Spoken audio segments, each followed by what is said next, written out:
Hey there, can you believe it is the last week of October?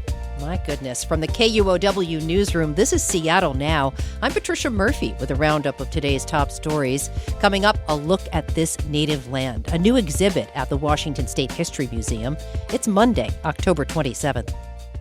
Amazon workers are likely on edge. There's reporting today that the company plans to lay off up to 30,000 corporate workers as soon as this week.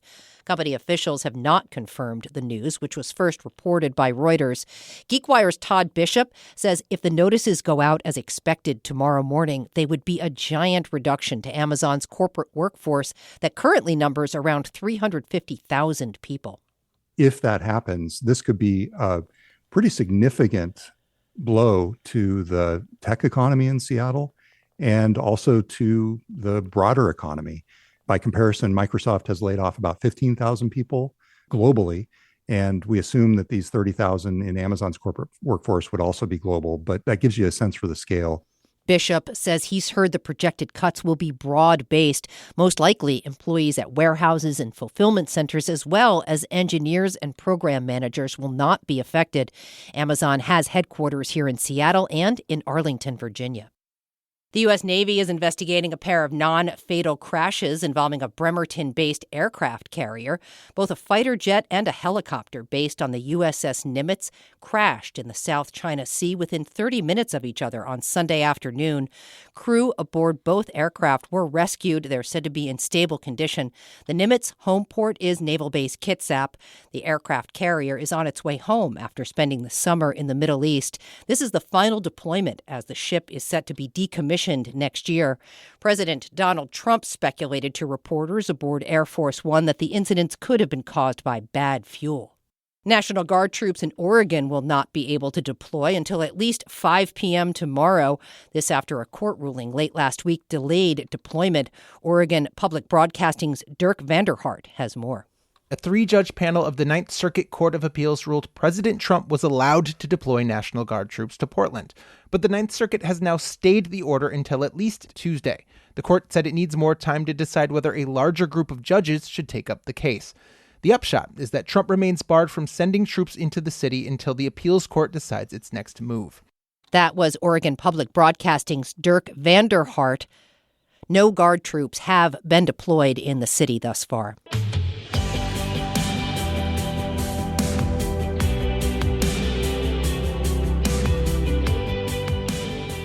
In election news, Seattle mayoral candidate Katie Wilson says polls show a neck-and-neck race between her and incumbent Mayor Bruce Harrell. This weekend, Wilson's campaign got some help from the East Coast. Amy Radel has more. This weekend, former New York City Congressman and squad member Jamal Bowman endorsed Wilson, Harrell's progressive challenger. Bowman told the crowd at Washington Hall in Seattle's Central District that on November 4th, he hopes to celebrate election victories by Zoran Mamdani in New York and Katie Wilson in Seattle.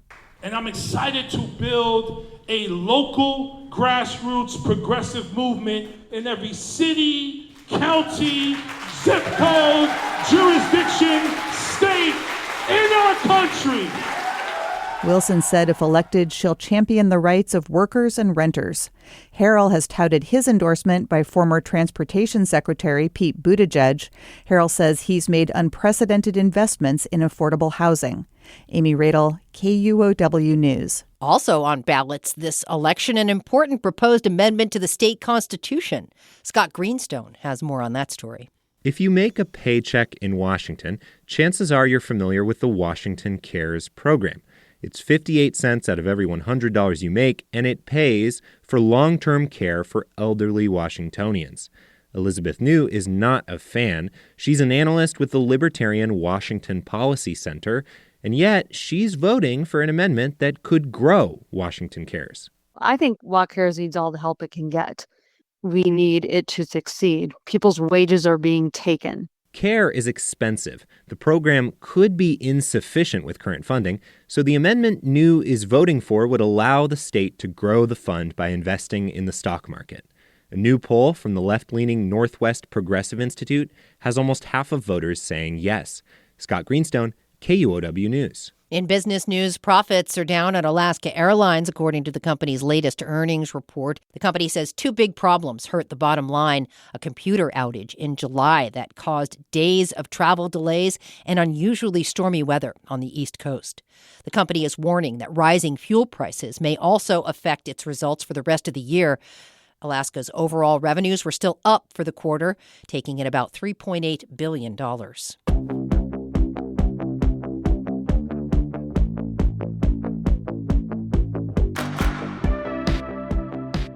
Washington Governor Bob Ferguson is urging the U.S. Supreme Court to block President Trump's sweeping tariffs. The governor filed a friend of the court brief in the case. Arguments are set to begin next week. A coalition of 27 mayors, labor unions, and business leaders also signed on to the brief, which says industries from farming to tech are suffering from higher costs and lost market access. The filing argues that Washington is bearing significant cost. The brief says the state is projected to lose 32,000 jobs, about $8 billion in revenue by 2029. Federal courts have blocked some of the tariffs, but they remain active as the Supreme Court reviews the challenge.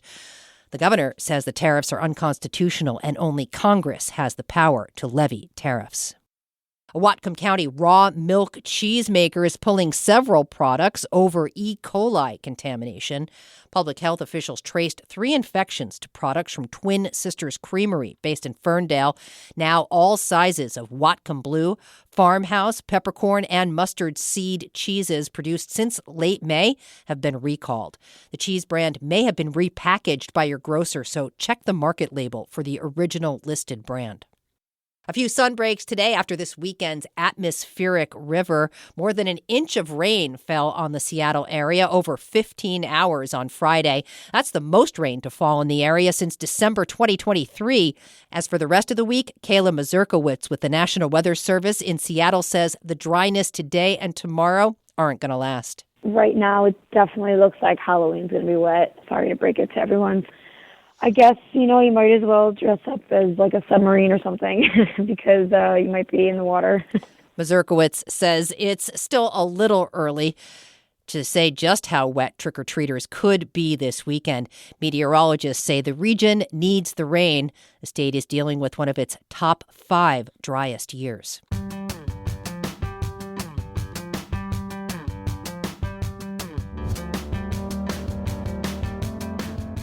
The Washington State History Museum in Tacoma has a new exhibit centering Native voices. KNKX arts and culture reporter Freddie Menares takes us there. I'm standing near the entrance to the exhibit with Mary Michael Stump when something catches my eye. So anyway, you want to walk through? Yeah, I actually wanted to ask you, so you were talking about that this isn't like very artifact heavy, and the thing that caught my eye first was the gold teeny baby. Yeah. Can we talk about that? Yes, I'd love to. It's a gold beaded TY Beanie Baby Bear, a plush toy meant for young children, but that became expensive collectibles for adults. Stump, who works at the museum, says the artist is making a connection between items taken from Native people for museums to what happened with Beanie Babies. That these things are now not available to the people for whom they were actually made to be used. This is Native Land features contemporary artwork that was either commissioned or donated from more than 100 Native contributors. It features a powwow drum and beaded medical equipment, such as a stethoscope. There are also engraved handcuffs that were forged from an original pair used on kids in boarding schools. Todd Clark of the Willamette Round Valley Indian Tribes is a Native curator who worked on this exhibit. It feels a bit like we've broken a little bit of ground and kind of opened up a different story here. Clark says state history has historically been told through the lens of settlers. He says this permanent exhibit enhances that and provides the rest of the story. Tribal history is Washington state history, and that was one of the things I really wanted to like push in this exhibition is, you can't understand the state history without understanding this tribal history. This is Native Land is now the largest exhibit in the museum and is in the middle of the main floor. So everything else branches off from that. Clark says that's unique because it shows how the tribes and the state are interlinked. In Seattle, I'm Freddie Menares. Next time on Seattle Now, the election is just over a week away. We'll break down some of the key city races where several incumbents, including Mayor Bruce Harrell, are vulnerable. What we could be looking at is like the three top elected officials in Seattle, these three like centrist, business-friendly moderates, all going down and losing at the same time. They came in together. They may go out together. Hear that Tuesday morning. And that's all for today from the KUOW newsroom in Seattle. Our producer is Brooklyn Jamerson Flowers, and I'm Patricia Murphy. Seattle Now and KUOW are members of the NPR network. See you soon.